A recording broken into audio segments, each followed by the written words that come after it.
them together. And now the power of love may unite them forever. Please hear me out, Jamie. But suddenly, terrorists steal their bionic secret. An assassin sets a trap. The explosion was meant to kill me. And not even a female cyborg could save them. That's not possible. Lindsay Wagner is the bionic woman. The foreign minister's the target. Lee Majors is the $6 million man, battling the ultimate Terminator, together in the all-new Bionic Showdown.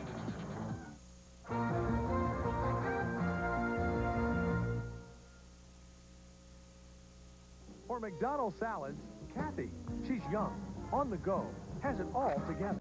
Just call U.S. Sprint now and talk with the best.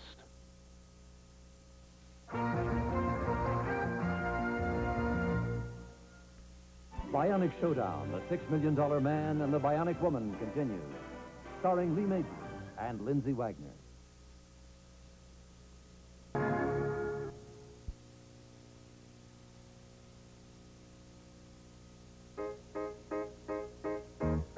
Most of the time out of my mind.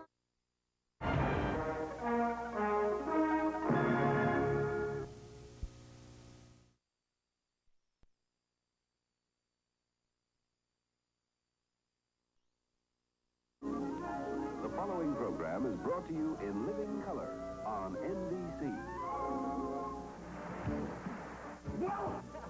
Oh, these dirty... You want to go to the moon? All right.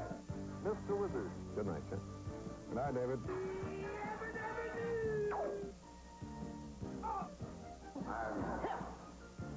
Welcome to Sesame Street. That's the truth. Listen to me, Red. We could be in trouble here.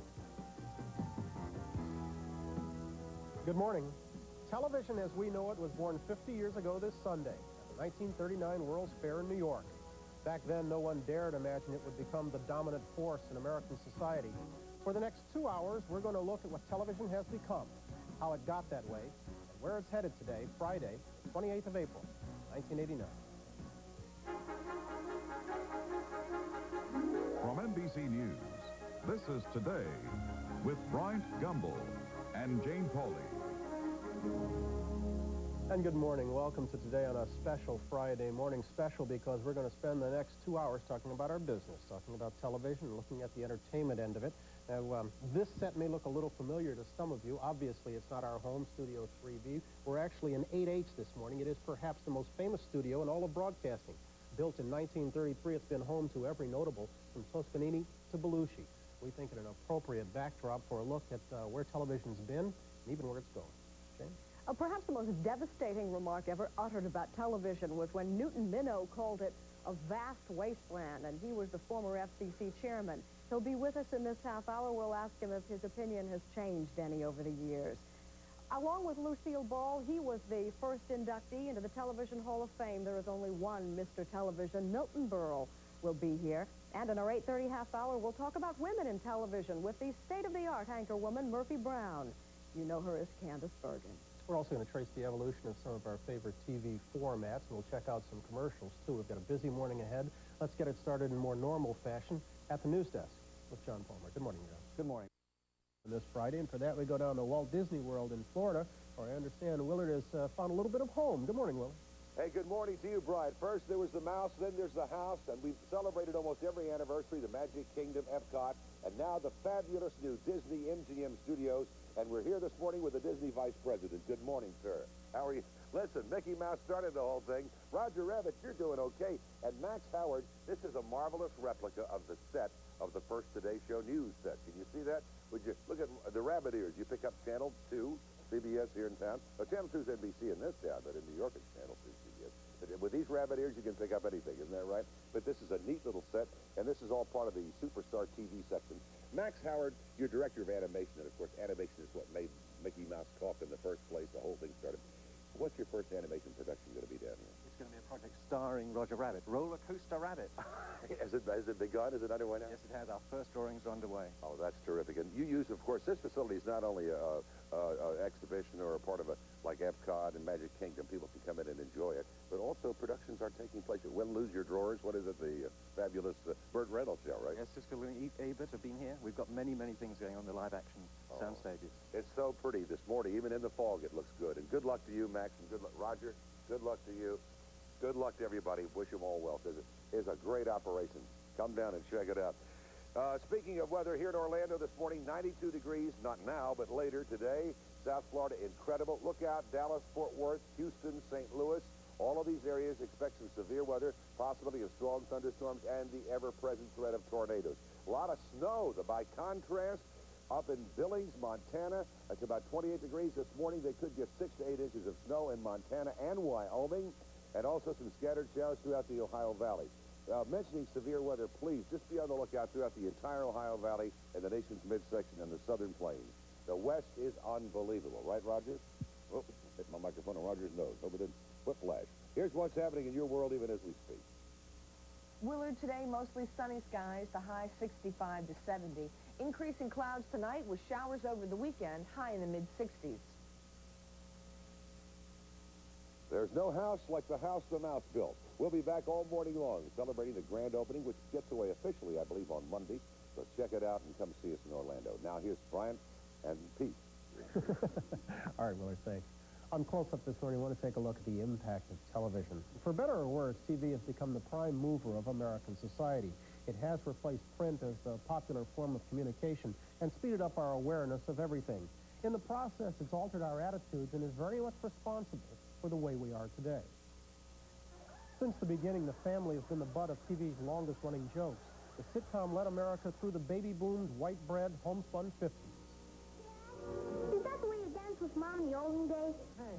And it's guided us through the don't trust anyone over 30, 60s. Well, don't look at me. TV mined the generation gap when rednecks warred with meatheads. It's honey fume. Oh, look at that. It's the best kind. Look at the size of it. The problems of America became the concerns of television. But Lars and I had an incredible love life. Would you like to know how incredible? TV provided the spotlight for anti-war feelings and changing sexual mores. Hi, Jack. Hi! Our lessons came from more than sitcoms. Cop shows preached that crime never pays. Looks like a gangland killing. The message rarely varied from gunslingers of the Wild West to the detectives of the past. Somebody move! Miami Vice! And on to the present, the Coke Bust and Vice Squad. The law always got its man. David Mark is a professor of American Studies at Brandeis University and has written about the effect that TV has on our culture. And good morning, Professor. Good morning, Brian. In the main, has TV been a leader or a follower of American society? Really both. In a sense, the networks do all these surveys and study us. What are we interested in? How are we living? We, in turn, sit there and watch all those TV programs that are the result of those surveys. And it's really hard to say which is the chicken and which is the egg. But doesn't that then make TV the follower and not the leader? I mean, wouldn't you have to judge that for the most part, TV's been conservative? Oh, pretty conservative. I mean, the thing that TV can do more than any other medium, perhaps in history, is make things normal. If a family is shown to live a certain way, and this is repeated enough times, again and again and again, people begin to believe that that's the way they ought to be living. Well, I was going to ask you about that, because, I mean, TV has always been reflective, but how often has the mirror been distorting? Well, in a sense, the mirror is always distorting, because we move from the realm of reality to the realm of art, and once a writer begins to take things from reality and put them into the drama, there's always some distortion there. Someone's imagination is working on it.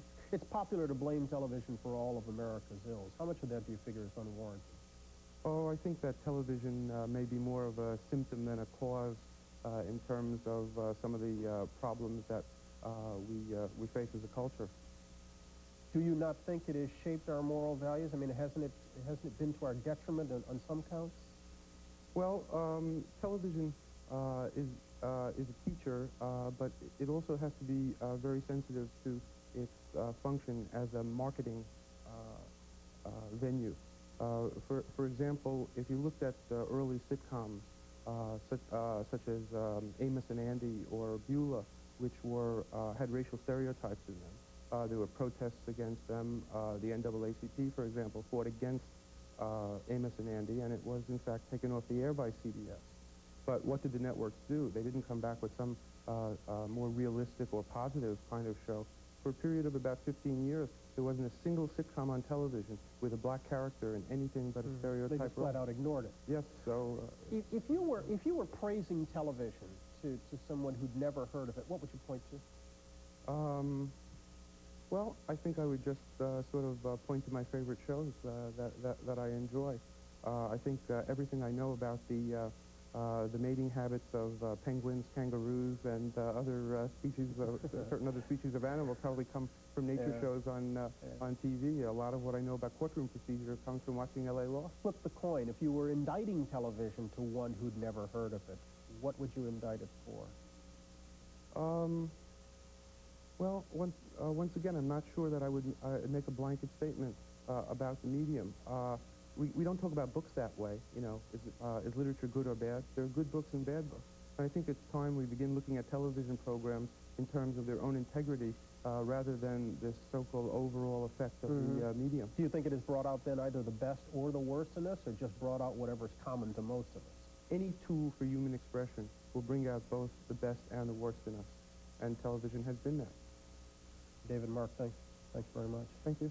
As I noted a little bit earlier, as we go to commercials throughout this morning, we're going to try to bring you a little bit of TV history, sometimes in the form of a quiz. I noted a little bit earlier that this studio has been home to some majors. How about the musical giant whose name still defines the meaning of the word maestro?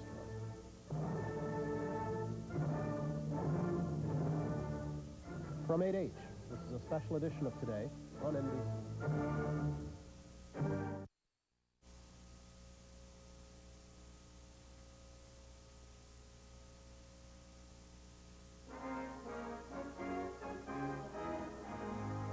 It's been said of television that it takes our children across the world before we let them cross the street. Television's impact on young and old alike is enormous. For that reason, TV's watchdogs have complained for years about the quality of some shows on the air and fought hard to keep the ones they've liked. Others have railed against excessive violence and sex on the screen. How far is too far? In many ways, television shapes our opinions and teaches our young. So, is it serving us well? 28 years ago, Newton Minow did not think so. As chairman of the Federal Communications Commission at the time, he called television a vast wasteland. And Newton Minow joins us this morning. Welcome.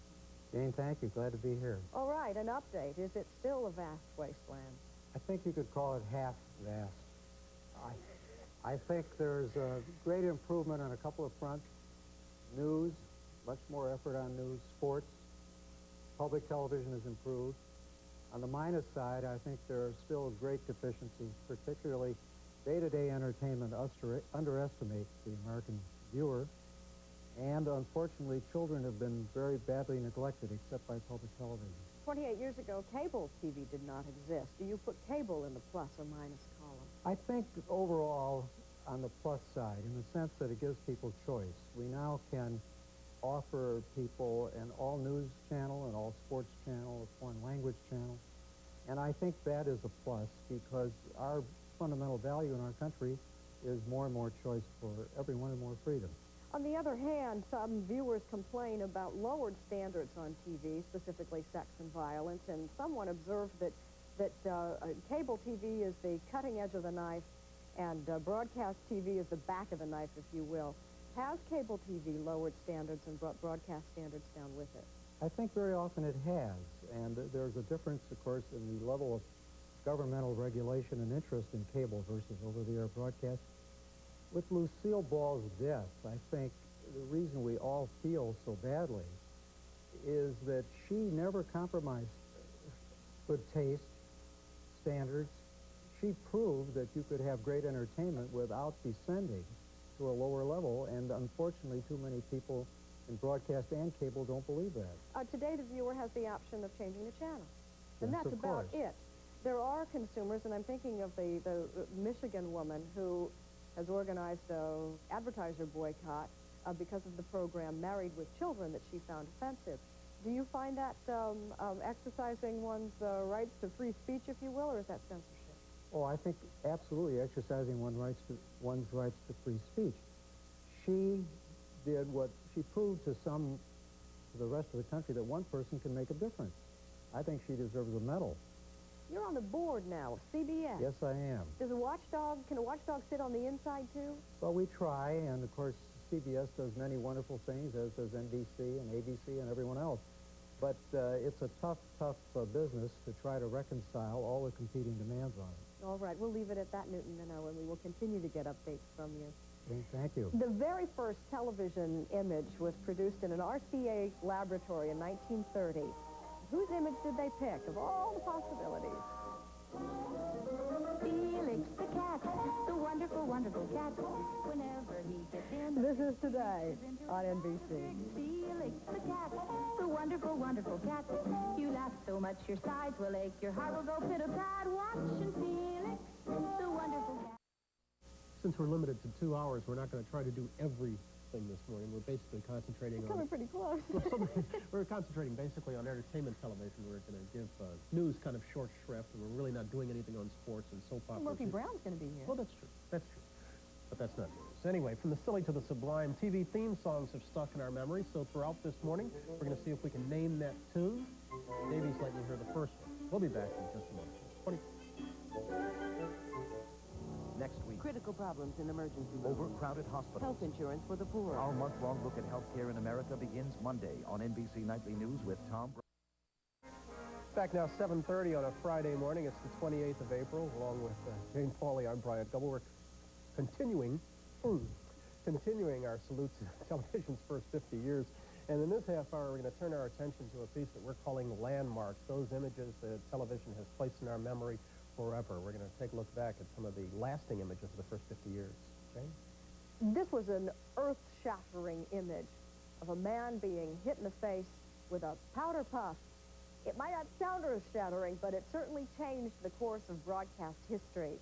And the man behind that powder puff, Milton Berle, will be with us in this half hour. We're also going to recall the days when folks first squinted at a little fuzzy picture on a 7-inch screen and see just how far television has come. We'll get into technology of the business in just a little bit. Once again, to the news desk, here's John Palmer. Thanks, Brian. It's going to there's going to be some snow up in Billings, Montana. Can you believe 5 or 6 inches? It is cold throughout Montana and also in Wyoming this morning. And now, Joe Woody is standing by. Joe, you're one of the great weather people of all time, and I appreciate your forecast because you're my kind of guy. The whole weather staff, for sure. Willard, you should be here. We've got a live audience.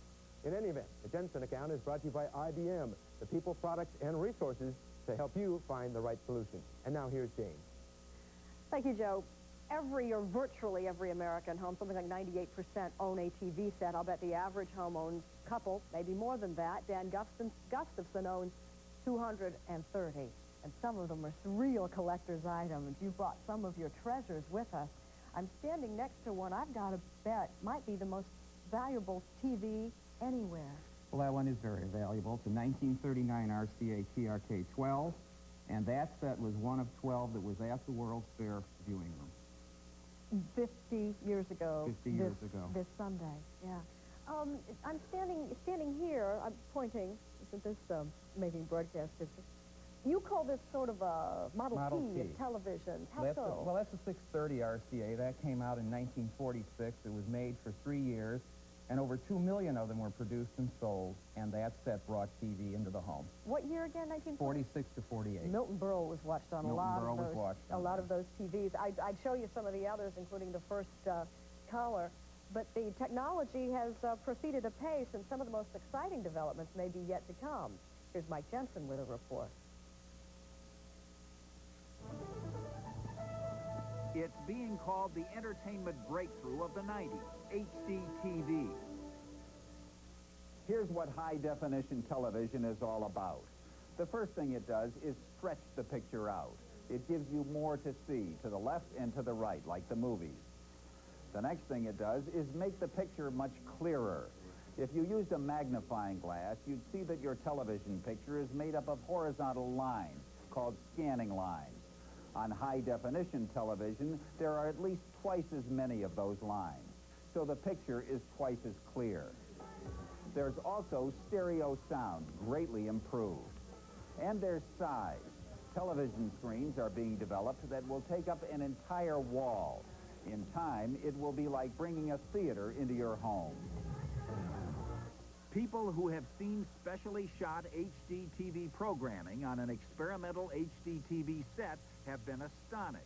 The clarity of that television set was unbelievable. Watching Super Bowl on something like this would be just tremendous. I'd love to own one. I would love to own one. But I can't afford it right now. That's one of the problems, the price. Oh, my heavens. When HD TV sets start selling in the United States, they'll go for $3,000 or $4,000 or more. And experts aren't sure how many people will be willing to pay that much. What it comes down to, ultimately, is how much they want to have what they see. Since Americans buy 20 million TV sets a year, manufacturers are licking their lips over the huge potential market for HD TV. The Japanese are selling some large sets for $21,000. They have already spent $700 million developing HD TV, half of that from the government. And they have begun regular, although limited, programming by satellite. European countries are spending $200 million a year getting ready for HD TV. What was it? Even the Soviet Union has done a program in HD TV. The United States, unlike the Japanese and the Europeans, has not even agreed on what system to use, except that it must be compatible with existing TV sets. Research is going on in the United States, but it's modest compared with Japanese efforts. The first stage of a system being developed at the David Sarnoff Research Center has been broadcast several times experimentally. The reason the U.S. has been dragging its heels and is so far behind in HD TV has more to do with profits than with technology. The Japanese have taken over the manufacturing of TV sets. Only one American-owned company remains, Zenith. As for the American networks and their affiliates, they've been losing a lot of viewers to cable, and now they're afraid of losing even more. So they lobbied successfully for government approval of a go-slow approach to HD TV, rather than one that would favor U.S. satellite and cable operators. We believe that normal broadcast TV then would become an inferior picture. The networks and their affiliates also worry about cost. American stations would have to spend between $3 million and $18 million each to gear up for HD TV broadcasting. Most experts say it will be 10 years or more before HD TV is widely available in the United States. But some say when it does happen, watch out. That just as color TV overwhelmed black and white in the 1960s, HD TV could eventually show up in almost every living room in America. For today, Mike Jensen, NBC News. Cute cat. Bryant will be back in a moment with a scrapbook of some of TV's greatest moments after a message. The power of television cannot be disputed. For 50 years, it has taught us things we've never known, taken us places we've only dreamed of, and provided images that'll last a lifetime. 40 feet down, 2.5. Picking up some dust. Tranquility Base here. The Eagle has landed. That's one small step for man, one giant leap for mankind. I find that attack headlined in the Communist Daily Worker. Flanders likens McCarthy to Hitler. When the attack was over, the troops moved through the silent jungle looking for more of the enemy.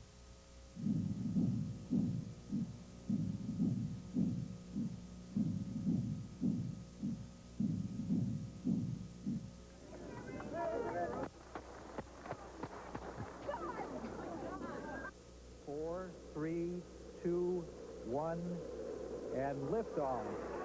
Liftoff of the 25th Space Shuttle mission, and it has cleared the tower. George Gerbner knows a thing or two about television history. Besides being the dean of the Annenberg School of Communications at the University of Pennsylvania, he's also an avid TV historian. Can you even calculate how important TV has been to our intellectual development? Well, we try to calculate in our research, but television is the great storytelling machine. Its landmarks are the landmarks of our lives. I call it the new religion. It's the new environment into which our children are born and in which they grow up and learn.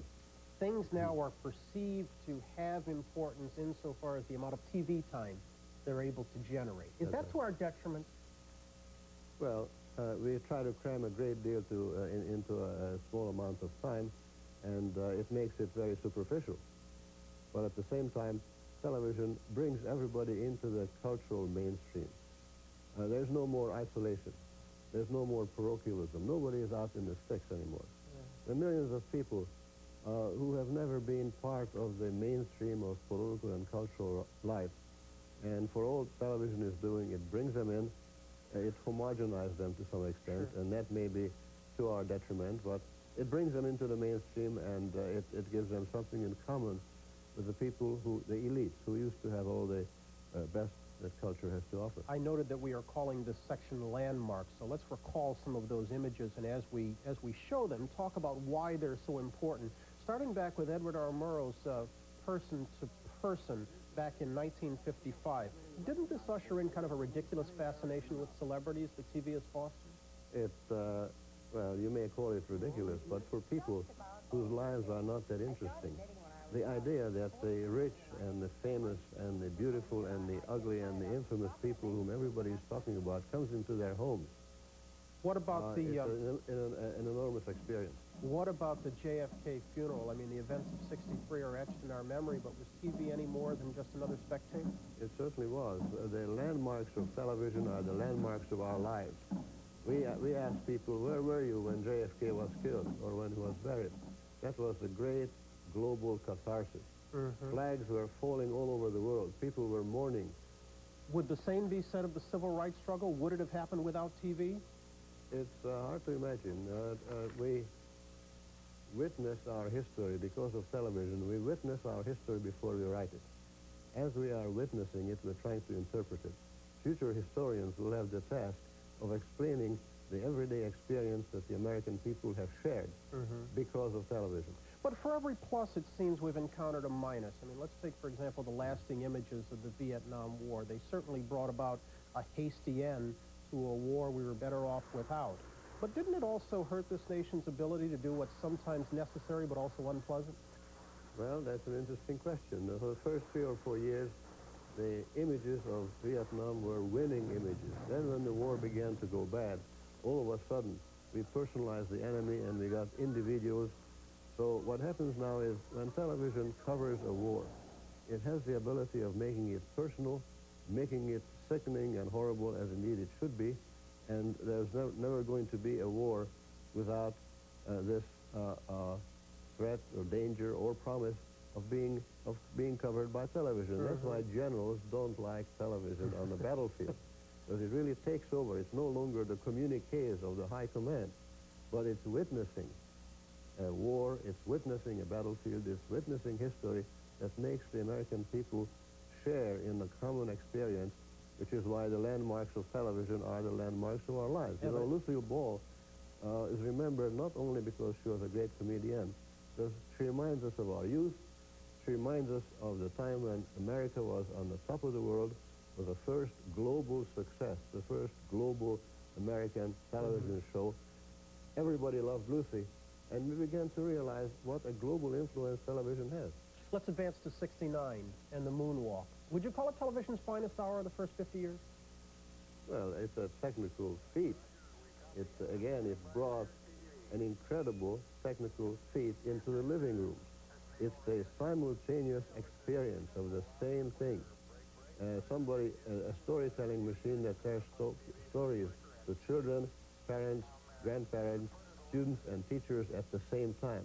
It's the common, simultaneous ritual that I call it that makes television so powerful and so memorable. There are other images we could get to Watergate, to terrorism, but you're a college dean. Let me close this out by asking you to grade TV for me. Give me a grade number. On political influence? B-. Cultural influence? C+. Moral influence? I would call it a B+. Television's moral influence on the whole, is highly traditional, is conventional. People always see what is unusual, but we have studied the aggregate picture, and it is pretty solid. B+, I'm surprised. George Gerdmer, thanks very much. Always good seeing you.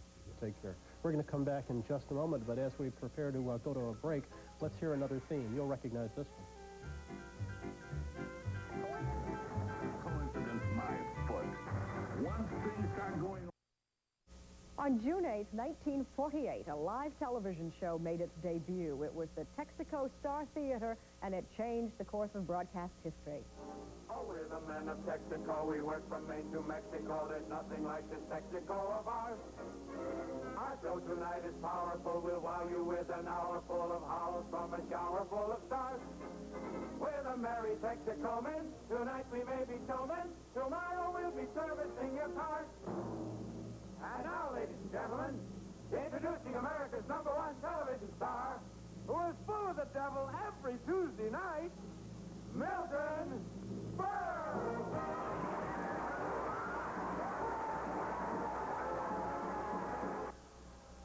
Milton Berle was Mr. Television. His show became a staple on Tuesday nights. Businesses shut down.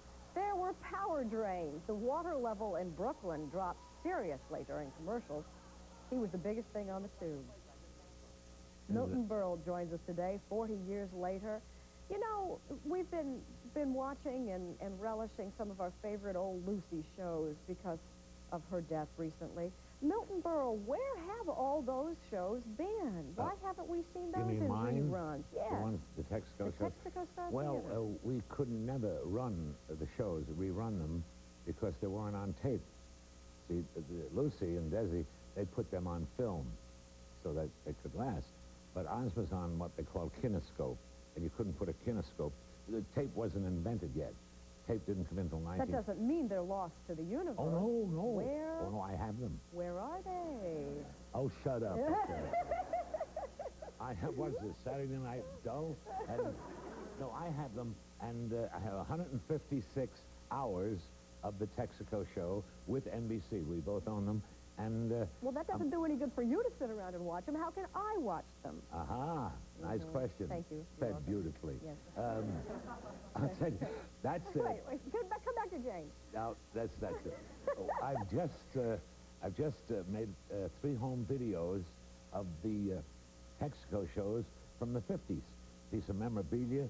It's great for their library, and it's the best of the Texaco shows. With Elvis Presley?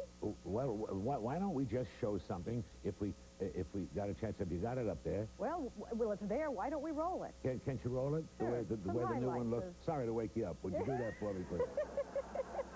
How can I get these girls to scream over me this way? I really mean that. How can I do that? Mr. Berle, I don't think you like it. I wouldn't like one. What do you mean? No, I mean, I don't like it. All these girls screaming, always tearing your clothes off, always, trying to rip you apart, always trying to kiss you. And I don't like it.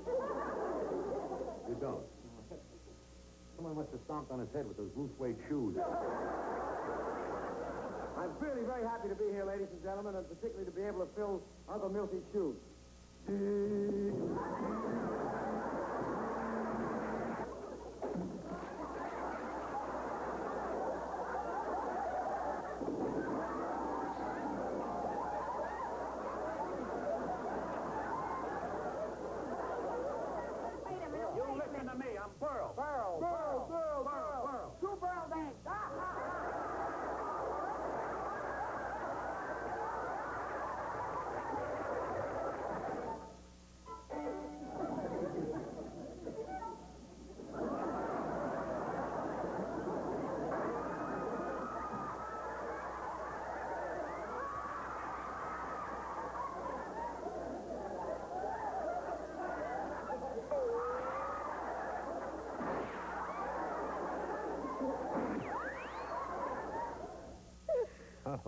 May I apologize for stomping Applause, on your foot, but I was laughing. Applause. Applause, please. Applause. The live audience can feel it, can't Well, you they? see, that's the novelty of the whole thing. That's where the rapport works, when you have a live audience. And these shows were live. That's why... but sometimes the audience wasn't. Mostly they were dead, I'll tell you that. But the ad-libbing, the rapport, and in these shows that we have just, by the way, they're being distributed by Kodak, and they'll be on in the video stores within a few months. And the ad-libbing, the mistakes, the bloopers that you see today on different shows, those possibly made up. But some of those, you'll see a lot of them on our shows, like the red buttons where I pulled up his clothes and you stood there naked. You did that? Oh, boy. And I thought TV standards had fallen lately. We didn't know about TV standards. We had such a censorship, Jane, at those... We couldn't say hell, we couldn't say damn. You just did. Now you can do it. You can say condom or pregnant. What the hell? I don't know. None of those things. But we couldn't say those. For example, I was kidding on one show. Have we got time? I got to be on the set in December. Don't, but if I'll say goodbye to those people, and you can tell me. No, I want to stay on the air because I haven't been on in a minute. And in those days, I went, for example, you couldn't say hell or damn. The reason I said that, I remember one night I walked out, very big censorship. We're going to be off television in a minute. No, we won't. I said, I just came back from LaGuardia Airport, and I flew in on a helicopter instead of helicopter. Forget it. Okay, yeah. Okay, it worked. It worked. And we're still on the air, but we won't be in about 2 seconds. I'm making a present to you and to Brian Schwartz, to Brian Gumble. Sorry, Brian. And they'll be out on the stands. Okay, if he wants to see him, he has to come to my house. What, darling? He'll have to come to my house if he wants to see them. Invite Milton Berle, me. Thank you. Goodbye, baby. Lovely. Oh, my. We'll be back.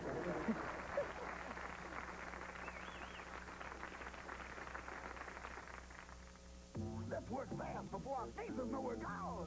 Buy more Tang for your kids. Only Tang is vitamin C and 4 of the vitamins. Buy more Only Tang. I just bought some. That's funny. We just drank some.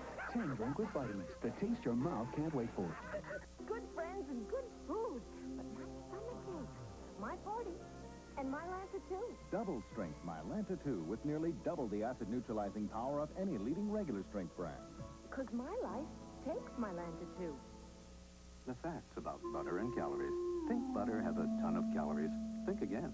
Butter has just 36 calories a pat, the same as margarine. So for no more calories, you get butter's great taste. Delicious dairy butter. For me, naturally good Sunsweet pitted prunes are a great fit. The only place they haven't fit is my purse. But now, there's the Sunsweet snack pack. For lunch bags, travel bags, handbags. Sunsweet snack packs are the perfect fit. It's good. Oh, we're gonna come back in just a moment. Another hour ahead after station break. Tonight, there's Muppet Madness, ghoulish games, and Chickens on roller skates. Jane Pauley and Willard Scott on the Jim Henson Hour tonight. 7:30 tonight on Channel 4. Back now, 8 o'clock on this last Friday, the month of April in '89, it's the 28th day. And straight ahead in this hour of our special edition, we'll take a look at the evolution of our favorite television genres, sitcoms, game shows, and good guy, bad guy shows. As we'll see, the style has changed a lot, but the message has remained pretty much the same.